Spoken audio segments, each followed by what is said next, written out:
Hey guys, this is Rager again, and today I'm going to be responding to this video that's made by JJ Plagiarisms.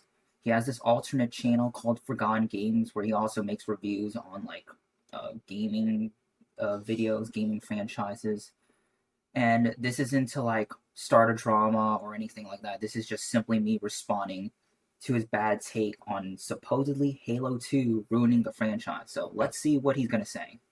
Hi there, I'm the serial plagiarist, and today I wanted to focus on another critically acclaimed sequel that in reality abandoned what the original was about, and people didn't notice at the time because they fell in love with the new formula. First, we spoke about Terminator 2 Judgment Day, which traded the original movie's fatalism for optimism, adding repeatable time travel and changeable futures, leading to a third movie that was confused about its own message, because how are you supposed to make a sequel to two contradictory movies? Then I spoke about Assassin's Creed 2, a game that abandoned interesting philosophical questions and a grounded secret war into an endless, infinitely powered conspiracy with shallow villains, even if the game's presentation was better. And by the time Assassin's Creed 3 arrived to course correct, it was far too late. Plus, there were plenty of implications the second game left behind that make the Templars the clear-cut bad guys. Now we're talking about Halo 2, a game that broke records, sold God knows how many OG Xbox consoles, innovated on Xbox Live multiplayer, expanded the story, and gave more context.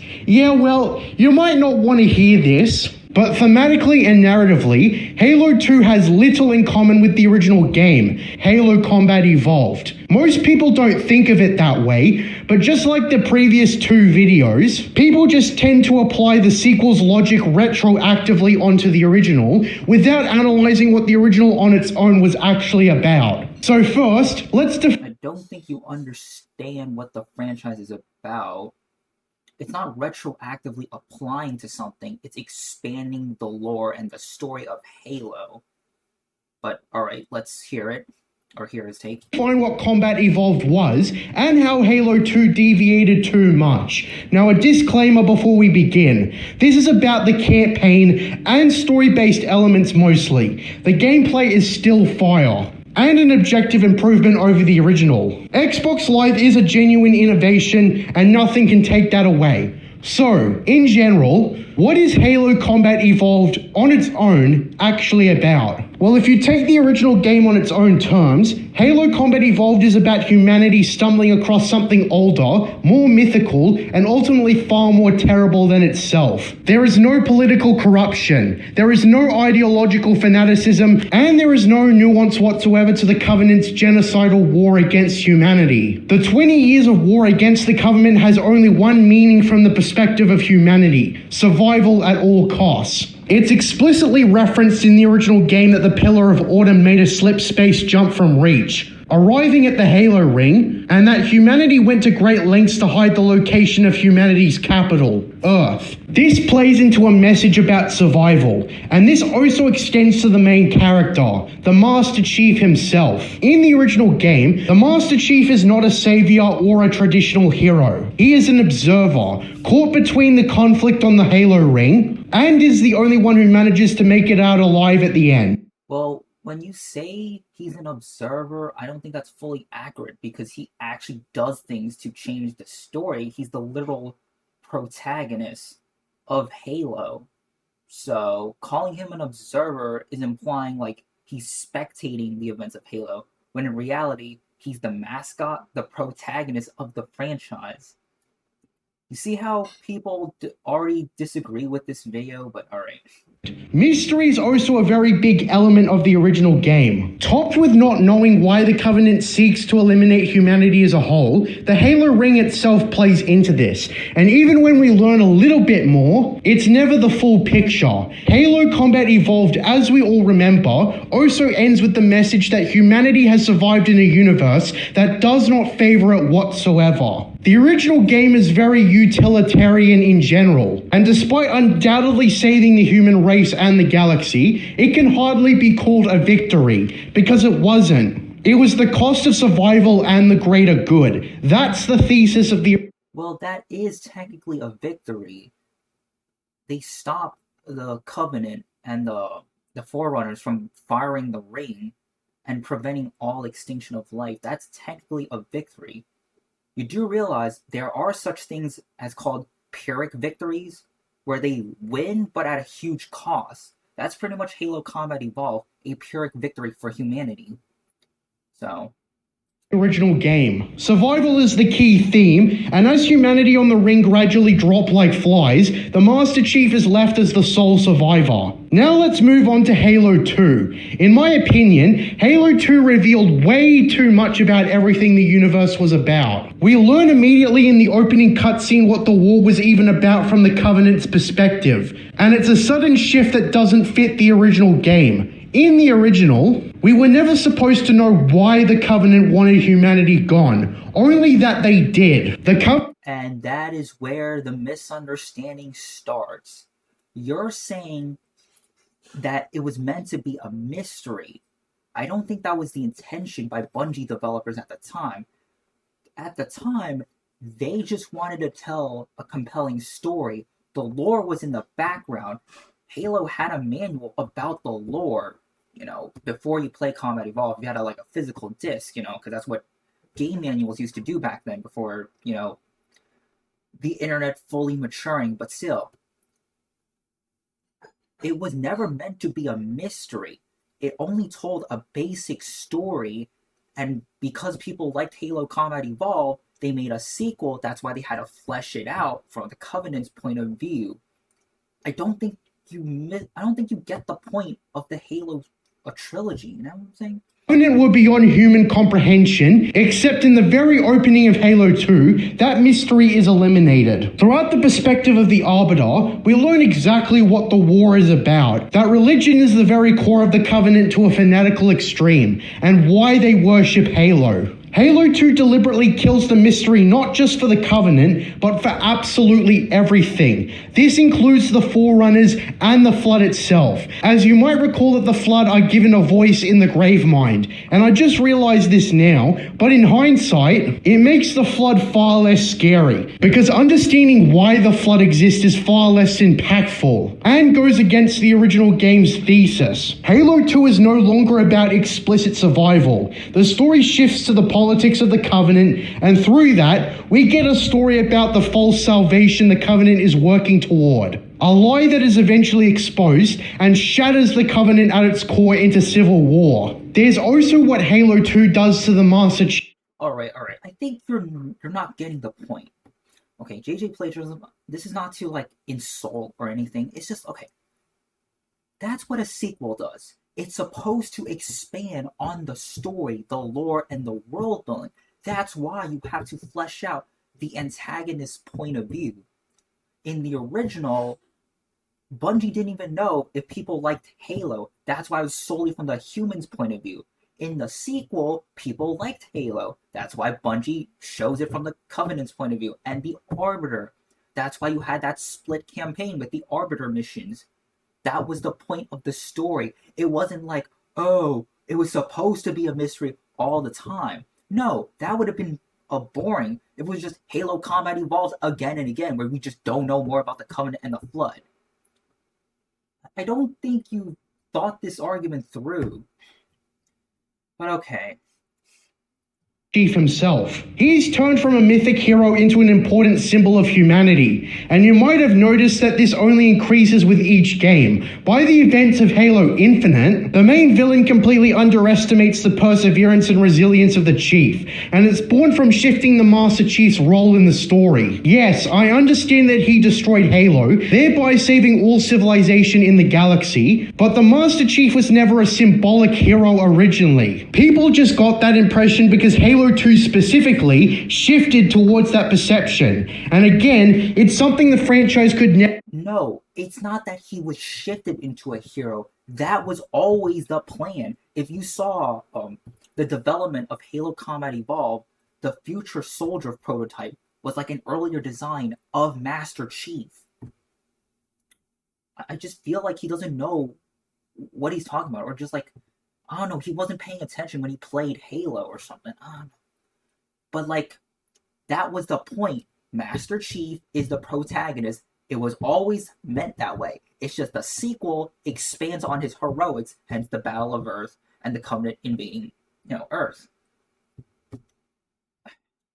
Never fully escaped from. And as like anything, it led to the gradual decline in quality after 343 Industries stepped in and inherited the franchise from Bungie. When it comes to the story specifically, 343 Industries is actually just doubling down on what Bungie already said they could do, explaining the universe explicitly. We've gotten overly complicated stories in the form of Halo 4 and 5 that introduce a lot of bullshit, instead of maintaining the original thesis, because technically Bungie did it first.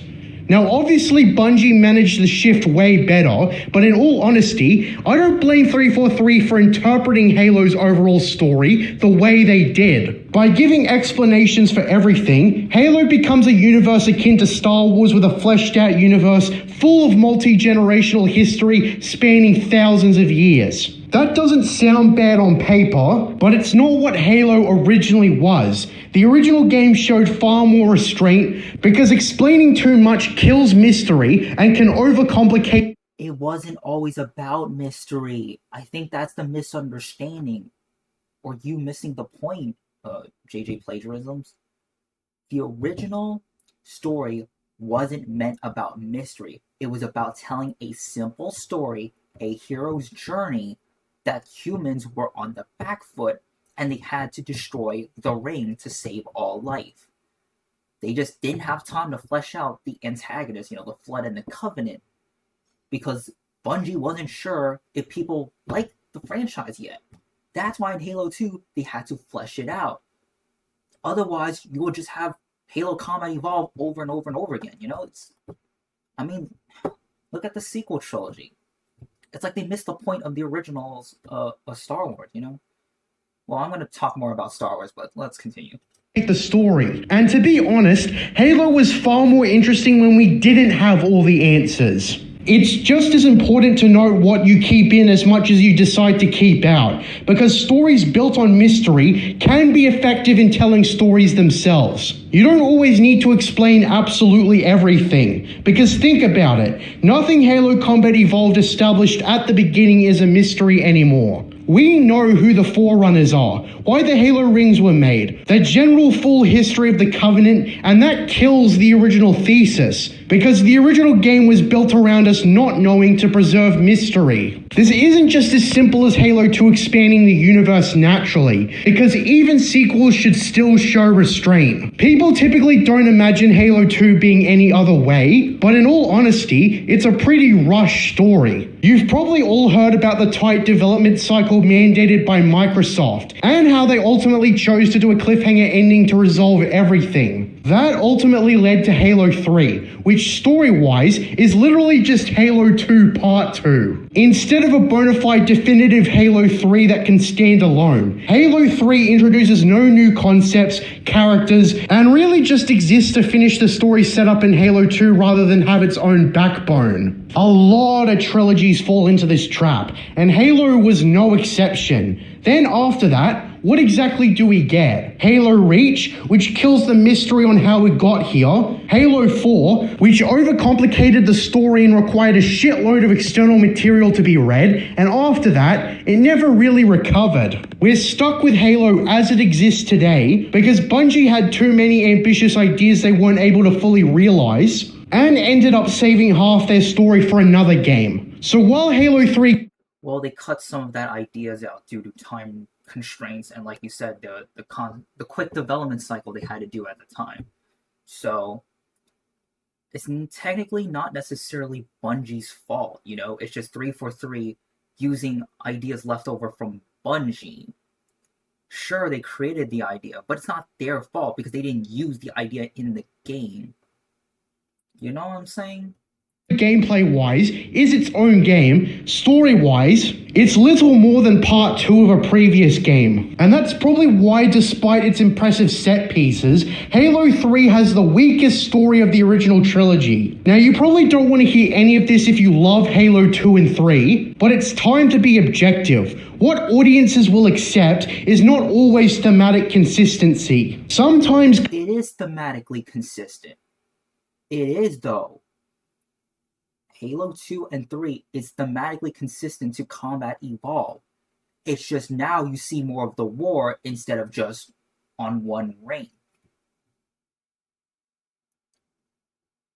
Companies' dumb ideas down to appeal to a broader audience. This is exactly the same thing I said about Terminator 2 and Assassin's Creed 2. The hope that the future can be changed is more appealing to a broader audience than a fatalistic horror thriller film. Same goes for a simple black and white conspiracy to squash over a complicated philosophical war. An easier story to digest is not by default a better story. Asking tough, complicated questions is usually how the original stands out, right before the sequel comes out and simplifies everything for the sake of accessibility. If anything, Halo 2 makes the story more complicated. You know what would have been more simplistic? Just have it where Master Chief shoots Covenant again, The Covenant are still the bad guys, and the Flood are just still, parasitic alien race.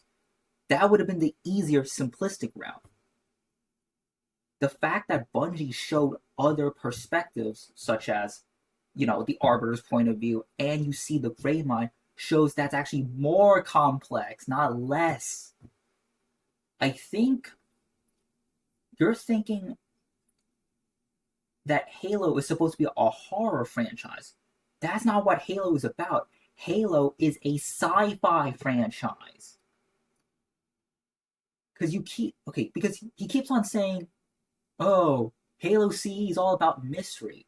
It's not meant to be about mystery. It's just they wanted a simple story so that people can like it, and then the sequels expand on what the original does. That's what sequels do, generally speaking.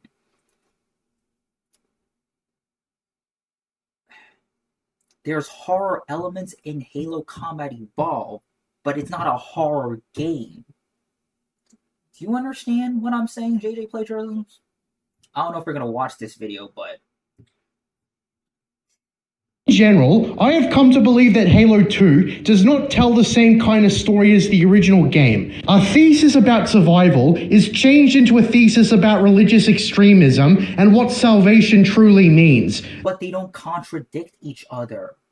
You're acting like those two themes contradict. They're not contradictory. They're just adding on top of what the first one stood out, Because in the original, it's about humanity. Of course, you have to start from humanity's point of view because, we're humans, obviously. Then the sequel shifts it by showing, okay, it's not only that the humans survive, but why the Covenant were on the ring to begin with, it's because of their religious dogmatism. This isn't like retcons where they retroactively explain it. No, it's just fleshing out. It's just giving more context and more motive as to why they were on the ring to begin with. Oh my god. That is why, in my opinion, Halo 2's direction in where it took the series ultimately ruined it in the long run. Because the lack of restraint ultimately led to 343 Industries coming in and just continuing off of what Bungie had already done. After all, Halo 4 was just a continuation of what Reach had done, just in the wrong direction. No, it's not a continuation of Reach. It's just in a different direction. That's all. Because the studios have changed. Because Bungie didn't want to keep making Halo games. So it's still a continuation regardless. I'm JJ Plagiarisms. And alright, well, okay. And then he made like a Star Wars film about like the Empire Strikes Back. I'm sorry if this is going on a tangent, but you could click off the video. But basically, he later on made a video about like the Empire Strikes Back and whether or not it's like a bad sequel to Star Wars, and he argued that it's actually a good sequel because even though, despite being tonally darker, it builds onto a New Hope story, showing that good doesn't always win and the heroes have to work hard for it. Okay, JJ Plagiarisms. So you're saying The Empire Strikes Back is a good sequel, right? Despite the tone being different. Same thing with Halo. I mean, I don't think the tone is that different from Halo 2 to Combat Evolve. But still, it expanded, it continued the story. I don't think Halo 2 is a bad sequel. I think it's just you misunderstanding what the story was about. I mean, don't take any of this personally. I mean, it's just, you gotta pay attention to what you're, consuming sometimes. You know what I'm saying? Anyways, that's about it. See you in the next one.